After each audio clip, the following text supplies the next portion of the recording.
Welcome, I'm James Covey. And this is Brandy Welterland, and you're listening to Shop Talk with Brandy and James.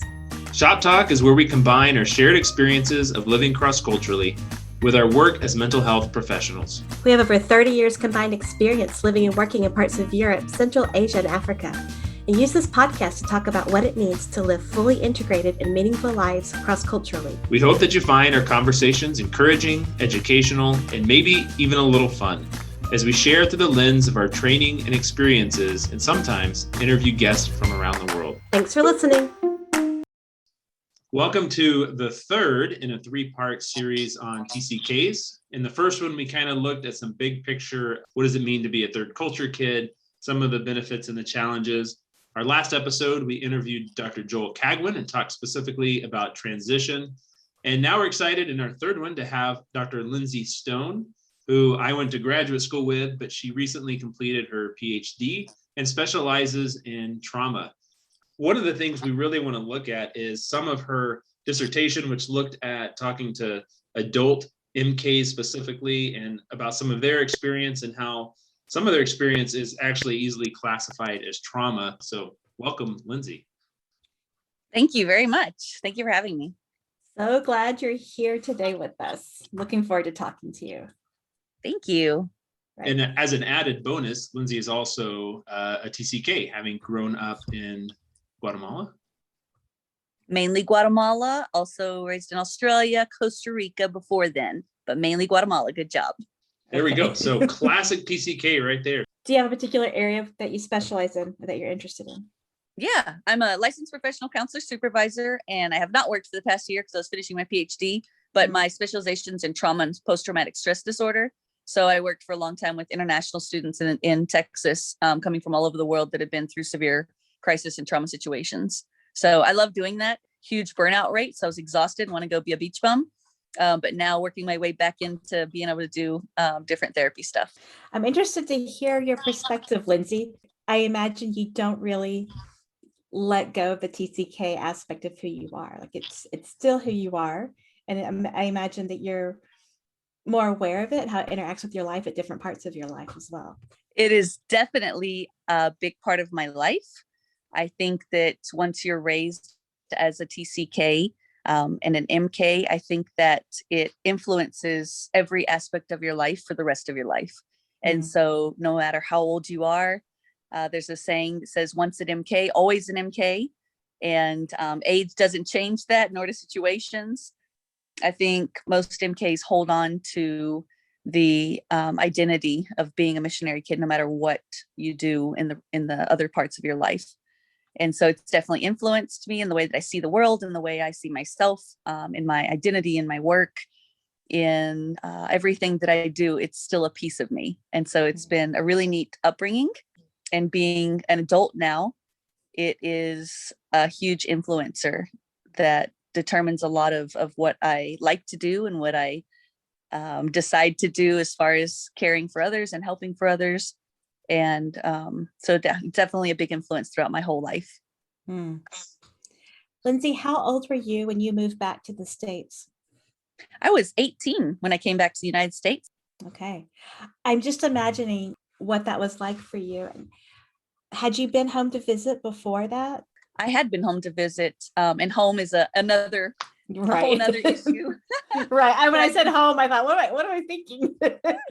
I've been back to the United States. I left the United States when I was 3 years old, and we came back to the United States approximately every 4 years for a time of furlough and to be able to reconnect with friends and family in the United States. So I was able to meet up with them and got kind of the new updates on culture and life in the United States when I was here for a couple weeks or a couple months, depending on the time. What was going on culturally for you? And you were coming home to visit, and what things you're picking up? It is different whenever you come in for a furlough, no matter how long it is, because you're still thinking about going back to the field. But whenever you do come home for university or whatever, it's a different mindset at that point. Right. Definitely a different mindset for most third culture kids. I think that they get the opportunity to be able to come back to the United States if they were born here. A lot of MKs and TCKs are not born even in the United States. They're born all over the Right. world while their family is there working. And so coming back to the United States when you're 18 is a whole new world. You don't plan on going back all the time or on reliving in that country for the most part. There are people like me that decide to go back every few months. And I think that throughout the years, I've realized that one of the most healthy mindsets maybe is not leaving behind the cultures you were raised in and joining the new culture. And it's not just living in your old culture and not going to your new culture, but basically being able to connect the two together. There's a story or a phrase or whatever that says that missionary kids are the most happy on the airplane in between the two countries, because that's where you feel like you fit usually. Not in one place nor the other, not home culture or host culture, however you want to look at it, but in the middle between both.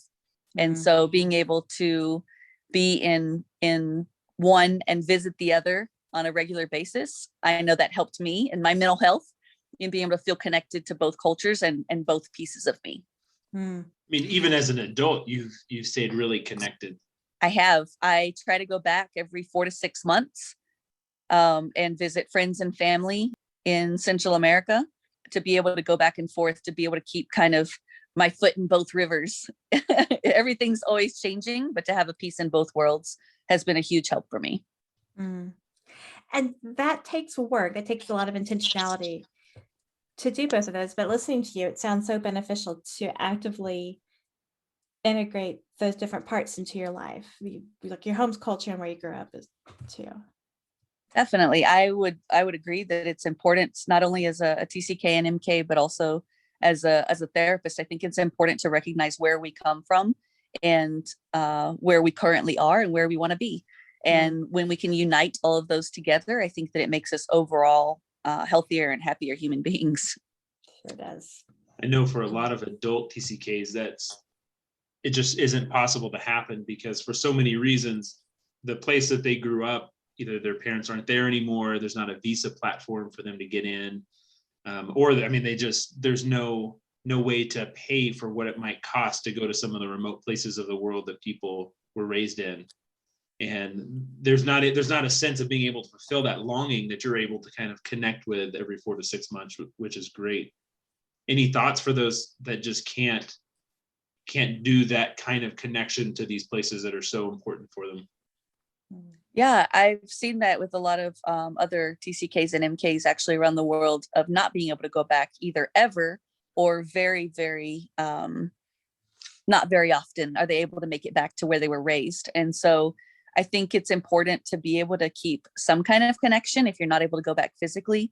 The world we live in now is full of technology and lots of different applications that work internationally. And so being able to keep contact with friends and different influences in our lives from where we were raised, I think is really important. I think letting it go creates kind of a disassociation between who we once were and who we are, but we're all kind of the same thing. And so making that connection, no matter how that is really important for mental health and well-being, I think. I like your choice of words there. Like, you don't want the disassociation. You want to have that connection and recognize that connection. Right. Yeah, we need the integration of who we are. If we, no matter who we are, but if we leave a big piece of us behind that's been our main identity and move on to something else, then we're not our full self. Oh, that's so good. Can you tell me a little bit about your research that you did for your doctorate? My PhD is in human and social services with a specialization in crisis, disaster, and intervention. So it was definitely a long road, and I'm happy to be done. But I was able to do some interesting research in regards to MKs around the world in association with trauma. So basically, MKs and trauma was the main theme of my dissertation. And throughout my research, I found that MKs experience difficulty with mental health, civil unrest, physical harm, separation from loved ones, and uprooting, along with goodbyes, having difficulty with goodbyes, lack of support, difficulty with cultural identity, belonging, and language barriers, and experience with epidemics and natural disasters. And Just so a few things. I felt like the research was very interesting. I was able to do semi-structured interviews with missionary kids MKs from around the world. And those were the main findings from my research, were that a lot of MKs and TCKs have been through a lot of traumatic experiences, and they do need more support for those experiences. I think previously, actual TCKs, they didn't have as much support because people didn't understand their experiences as much. And so being able to do the research that I was able to do, it gives a better understanding of how the children of those international workers, what they're going through, and be able to support them better throughout their lives. Yeah, I mean, naming it, right? That's what's so important about naming it. I do a lot with trauma. Lindsay knows this. I think she's seen some of the material I've written. Why don't you define trauma? Like, what is that? So parents can start to key into what that exactly means. Sure. There are a lot of different definitions of trauma. The term trauma has been ever changing for maybe since Freud, right? He's the first one that kind of talked about trauma influencing children. And then we go a little bit further and, different studies and looking at Vincent Folletti and his ACE studies, and then Bessel van der Kolk. And there's just different definitions of trauma. But basically, trauma is something that happens to us that would affect us short-term or long-term, a negative experience that impacts our way of functioning eventually. It kind of changes and evolves, and it depends on each person. Each person reacts and heals and differently to trauma. Mm-hmm. The way that we phrase it in our Healing the Wounds of Trauma for Children is trauma is a deep wound of the heart and mind that can take a long time to heal. It hurts every part of our lives, our emotions, how we relate to others, how our body feels, what we think about, and how much we can trust God. It makes us feel separated from God and others. Right. I love that definition. That's beautiful. What did you learn from your research that you did? I learned a lot. Mainly it was being able to learn that MKs, TCKs do go through a lot of different kinds of experiences, and that they do have those difficulties that I mentioned in those 7 different categories. I condensed the categories to make sure, they were appropriate for research as far as overlapping, but MKs go through a lot of different experiences in life, and they're raised in different parts of the world. Through my research, I learned that MKs and their families are some of the highest at-risk groups for trauma and difficult situations of any other international working groups around the world, because of the kind of work that they do, because of the locations where they work. And so that's not something that was pointed out years ago when looking at TCKs and MKs. Sure. But being able to see that they do have those difficult experiences and it does affect them. There has not been the support previously to be able to help process and debrief different groups that were living in rural areas or more conflict zones. There wasn't the time or the budget or the knowledge to be able to assist the families or the children of the families who were going through the difficult situation. So different families who might have been through war, who might have been through, natural disasters and things like that. There wasn't the support there. And so kids had to figure it out a lot by themselves and with their family. That was their main support.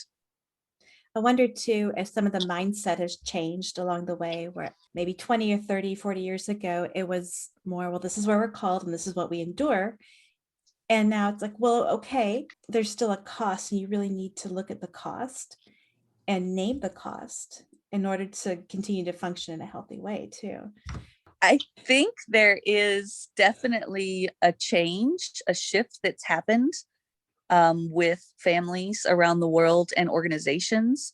I think that previously there wasn't the understanding that it was something that was needed. And like you said, a family felt a call to be able to do a sort of ministry internationally. And so they went, and the children go with them. And so while you're there, you do as a family, and you support your family, and you work through things as a family. And often there's not other people around except for the nationals that you're working with. And so I think there's been a shift in the past years because of the newer understanding of how trauma affects us through childhood and then even into adulthood. It's a whole nother way of looking at it. And trauma has kind of become the popular subject in the past years, which is really neat because I love learning about trauma, but there wasn't as much emphasis previously with trauma and what it meant and how it happened and where it could be found. You know, if people went through landslides or were in war zones or lived through different stuff. I know I was raised in a war zone in Central America. I watched a lot of other MKs go through similar things that I did. And you're constantly experiencing death and fear and not knowing when you need to leave the country, or, you know, make sure you have a suitcase packed. Mhm. And you want to make sure that your family is safe, and it's a fear that you live with, and you're expected to be able to work with that fear, and it's just part of life. It becomes a piece of your normal life. Do you have an idea, like percentages, how many TCKs experience trauma? 37.5. I have no idea. I made that 37.5. up. I was like, what? Where did you get that from? That's so not fair. Dr. Covey, You just say it with confidence. People believe you. not gonna lie on your podcast. I am not sure of the exact percentage of TCKs or MKs that experience trauma. However, the more adult MKs and TCKs that report experiencing trauma, we're getting more accurate statistics. And it seems that the number is going up. Again, I'm not sure if that's according to who's reporting and who's not. But there's a lot of MKs and TCKs that have experienced different kinds of trauma, whether it be loss, whether it be, you know, transition, whether it be, you know, there's a whole wide variety of things that they're experiencing. I think that's one of the helpful things about your research, is that I would imagine in the big things, people now are like, well, that was trauma. I think about the debriefings I've done where people were evacuated in the middle of war zones and getting on planes when bullets are flying in the village behind them. And I think people readily say, oh yeah, that was definitely traumatic. The families I've debriefed from armed robbery and break-ins. But I think what you're really looking at is actually a lot of these other experiences are also trauma. And to me, that's what's really significant, is for parents to realize some of the impact of these different categories you mentioned, and how that can really impact the lifelong development of an adult who is raised overseas. You mentioned, you know, Felitti and the ACEs. It might be worth just talking about that for a second. While some of these TCK experiences aren't the same as the 10 categories of the ACEs, that's exactly what they are. They're adverse childhood experiences. So give us just an overview of the ACE research that happened. And it was one of the first big studies that was done, right, that talked about adverse childhood experiences. And so people all over the nation were able to learn from Vincent Felitti and his trial that he did as far as looking at adverse childhood experiences in his patients. I mean, and they checked 17,000 people. That's such an enormous study. Right. So they were able to get more information maybe than anyone else had ever gotten on that specific topic of adverse childhood experiences, and named it the ACE studies, right? And so I think about TCKs and MKs that we don't necessarily fall under those specific categories that he talked about, but living through childhood trauma and being TCKs and MKs, there's definitely a relation to the effects of adverse childhood experiences, even if it doesn't fit in the categories, which we typically don't fit in the categories, right? MKs and TCKs don't fit in the normal box. Yeah. But a lot of what they looked at was in relation to future physical illness, medical problems, and they made that relationship from adverse childhood experiences to difficulty in later adulthood. Yeah, I mean, it's a dose response relationship. So the more ACEs that people had, the more likely they were to have more problems with their overall health. If they had 4 or more ACEs, and there's 10 categories, it's abuse, physical, emotional, sexual, it's neglect, physical, emotional, and then household dysfunction, mental illness, incarcerated relative, mother treated violently, substance abuse, or divorce. And out of those categories, if somebody had 4, the likelihood of chronic pulmonary lung disease would increases 390%, depression 460%, suicide a 1,220% increase. Oh, wow. essentially 7 out of the 10 leading causes of death in the US had a massive increase if they had 4 or more of these adverse childhood experiences. Wow. It's just incredible. Yeah. It is very incredible. And looking at that and thinking about MKs and TCKs that go through that, and them being, one of the main groups that are more exposed to trauma on the field, and they're in line for more natural stressors. They're a high risk people group. So if they're high risk and then they fall under adverse childhood experiences, then imagine what those numbers will look like in the future. It's incredible. So then what do you do to mitigate the effects of Right. the adverse childhood experiences? And what's been your experience when working with TCKs, and how you address that and how you help them to move forward in a healthy way? That was one of the things that I hope that my research will be able to contribute to, is being able to have a better understanding of what TCKs and MKs go through, and be able to use that better understanding to create better services nationally and internationally, to be able to support MKs, TCKs, and their families.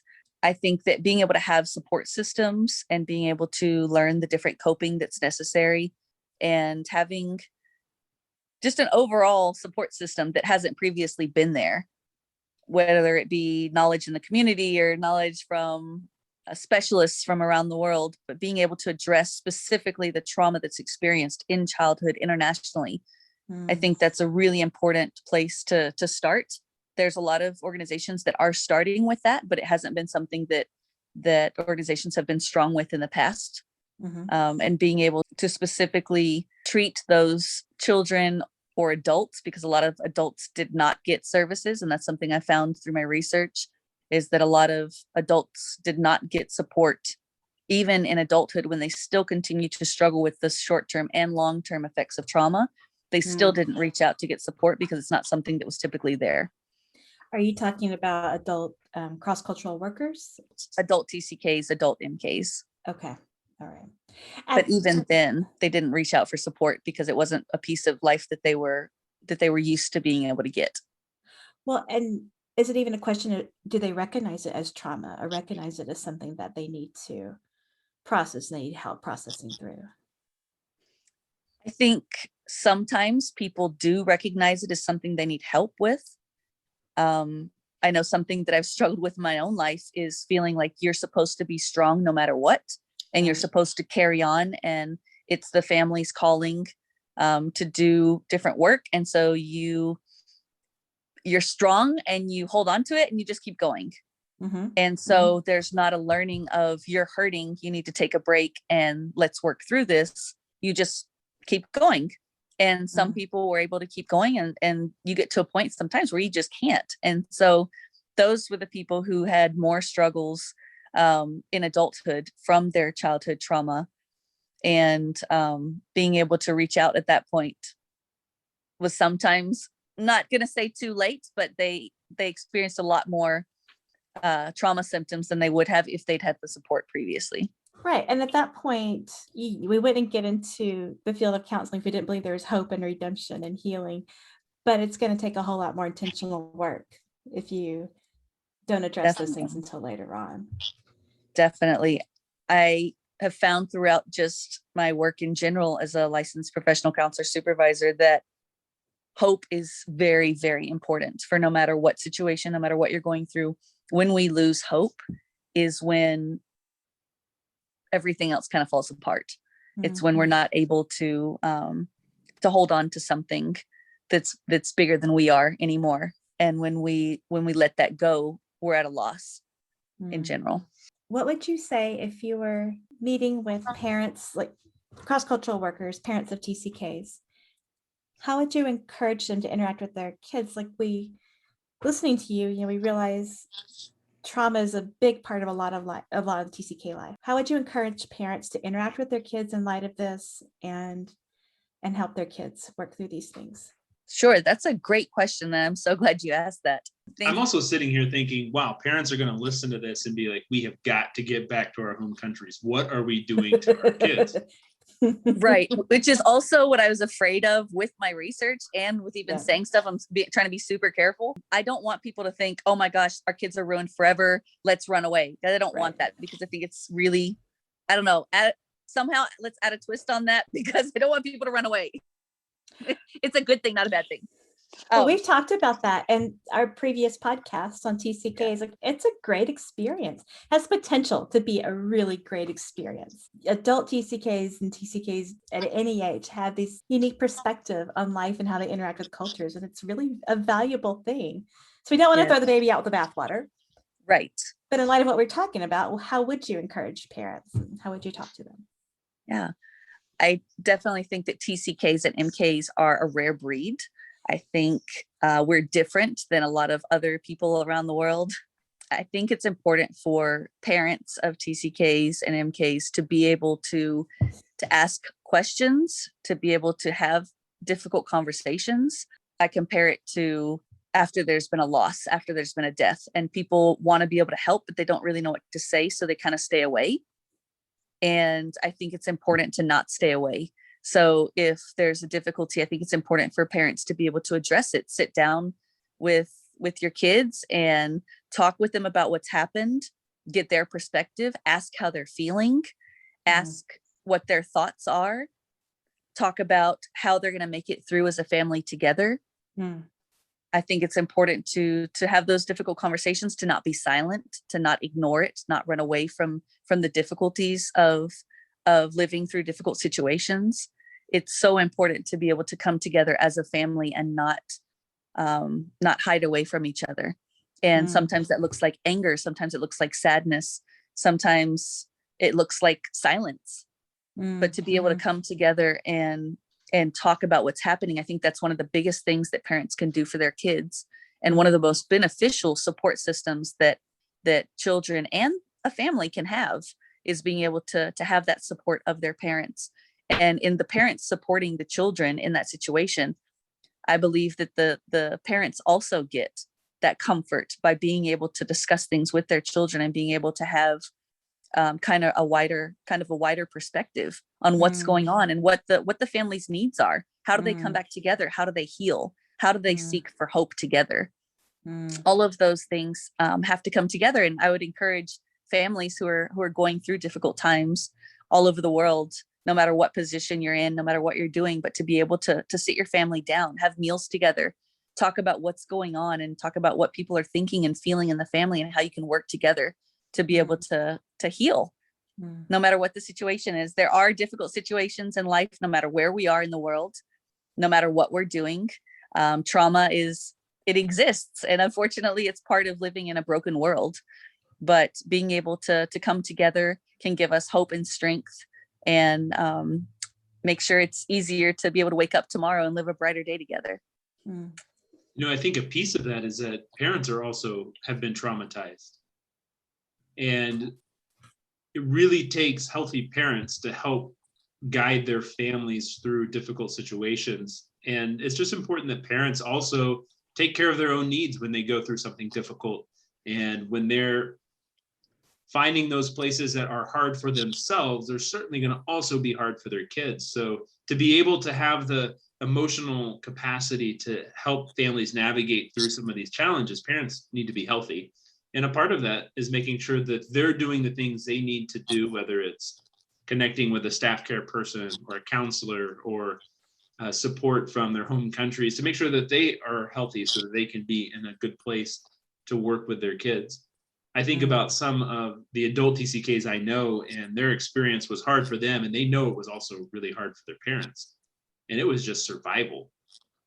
And so much of what we know about trauma is actually beginning to process it makes such a big difference in the long road. Trauma gets more complicated the longer it goes, and the longer that our brain works hard to hide it and to bury it. Right. So it's important for adults to actually deal with those things, and also to help guide their families through those things at the same time. We have a tendency to fool ourselves that burying the trauma or not dealing with it isn't a lot of work, but actually that's a lot of work. It's a lot of mental and emotional energy that goes into not dealing with it. And maybe to help people recognize too, that actually you're expending a lot of energy here Right. by not talking about this with your family, with your kids, and dealing with this. You're still doing a lot of work. You're just not realizing it. Right. I think it's harder sometimes to avoid what's going on, even though it seems easier, but definitely over the long run, avoiding it and being silent is not healthy for healing. It's not healthy for connection and family. I think it separates families. It makes the family unit not as stable in general. And one of the things I was going to say, in regards to like trying to heal and do stuff together, I think a lot of times we miss some of the most important little pieces of making it through trauma. And Covey, like you said, being able to survive, because sometimes it's just about survival. We go on autopilot and we just put one foot in front of the other and we continue doing things day after day with no reprieve. And one of the biggest things I would encourage families to do is to try and keep some semblance of a routine, to be able to try to wake up and go to bed at the same time in the evenings, to keep that kind of good sleep hygiene, to keep routine. Sometimes that's not possible depending on the situation, but as much as you can, keep that routine. Eat healthy things 3 times a day. Try and eat together as a family, talk, bring up things that are going on during the day. Try to find a time to do some exercise. Make sure you're drinking a lot of water. Those are really simple things that we forget so often, especially when we're going through difficult situations. We forget about the basic pieces of life that we need to be able to survive another day, to be able to relate to people and to be able to push through the difficult situations. So eating, sleeping, exercise, making sure we're doing some things that are positive for our overall well-being will definitely help in the long run, mentally, psychologically, spiritually, etc. I talked with a TCK today who her whole family is sick and they're not eating. So it's like, we haven't had a meal and we keep getting hungry, but then nobody has the energy to fix anything. Yeah. Week number 2 of not having, consistent, good, healthy food.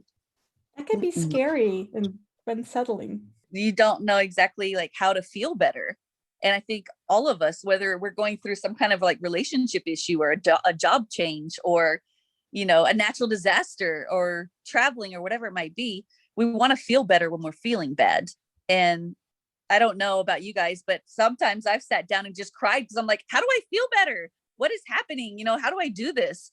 And I think if we can make sure we have that routine of sleep, eat, exercise, even if it's in the very basic, stages of that, I think it's important to have that so we can feel better. And that can be our way to feeling better. I'm just I'm looking over your paper now and some of the interviews that you did.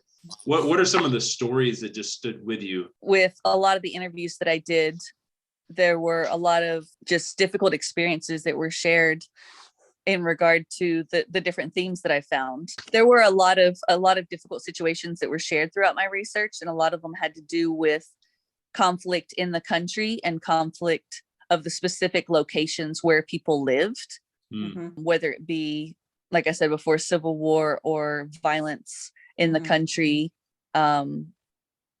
crossing from gang stuff to interculture violence with different things. And so there were a lot of difficult themes along with sickness.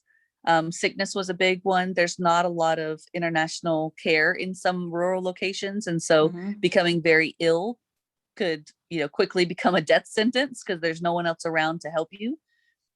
Kidnap was something that was discussed some.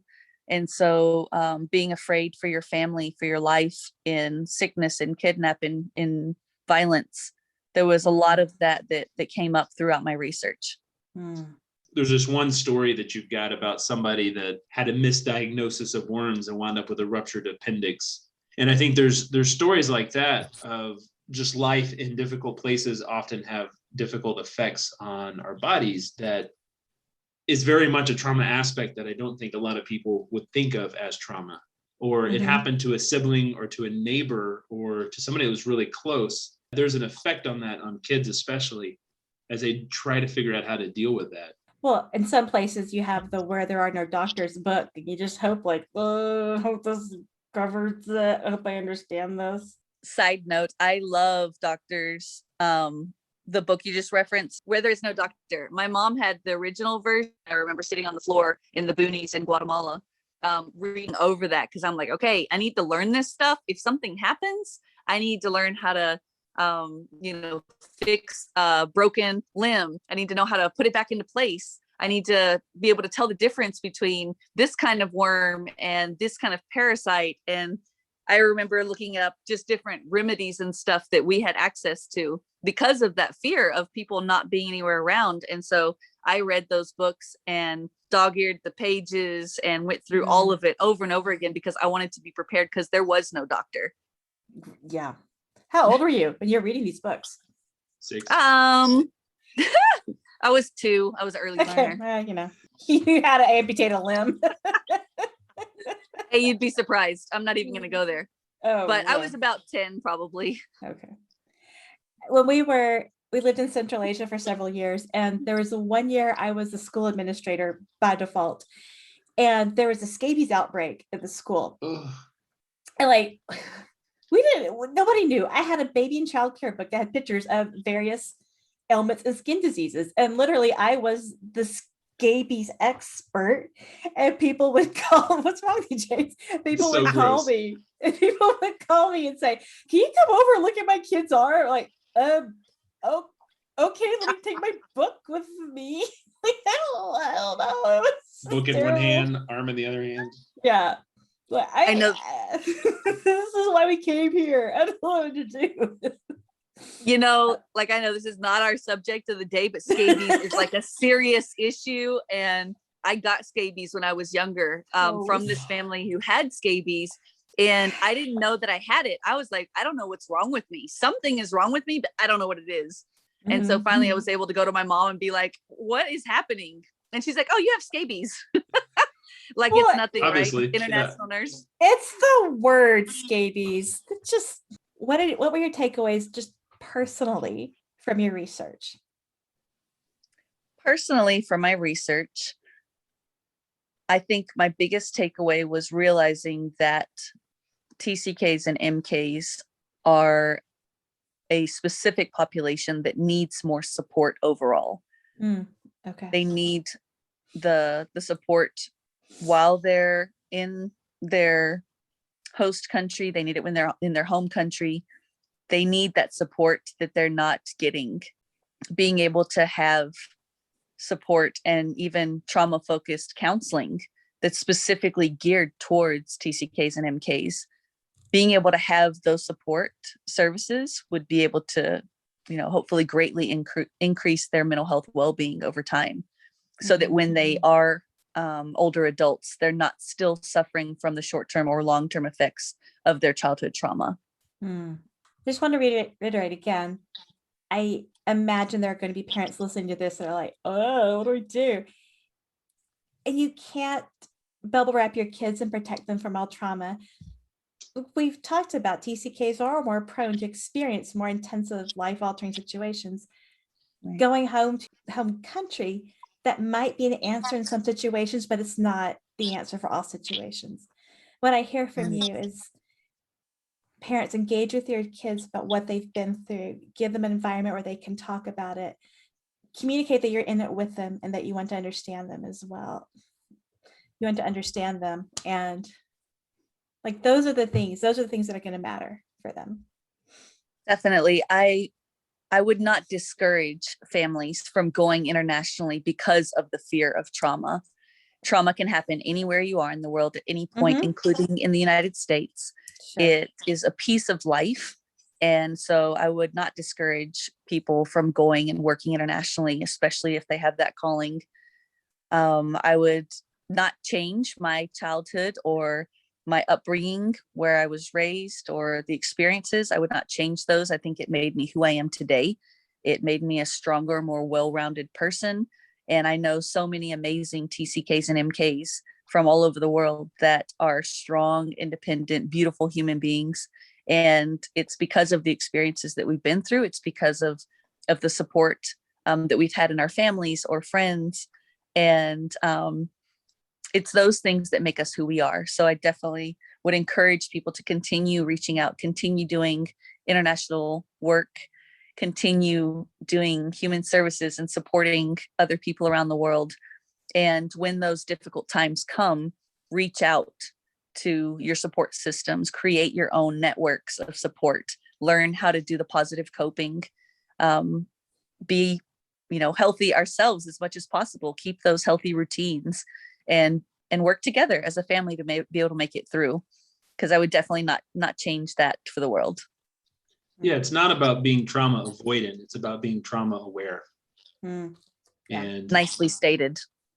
And that's what we're encouraging people to do, is recognize some of these difficult experiences can be traumatic. And for a lot of organizations, they're really working hard to make better resources available. I mean, Brandy and I both primarily serve as counselors for TCKs. And that's, I think, significant that is now becoming something that is available. And we encourage people to look into that. There's lots of great resources out there. Well, thanks so much for being here, Lindsay. It's been fun to reconnect with you. I have loved talking to you. Like I kind of want to be your best friend. So we're going to work that out. Always accepting new friendships. Bring it on. But thank you guys so much for today. I enjoyed it, and it's so much fun to talk with you. And I hope we get another opportunity to speak again in the future. Well, thanks so much for being here, everyone, and for staying tuned for our 3-part series on TCKs, and look forward to seeing you next time. Yeah, thanks for joining us.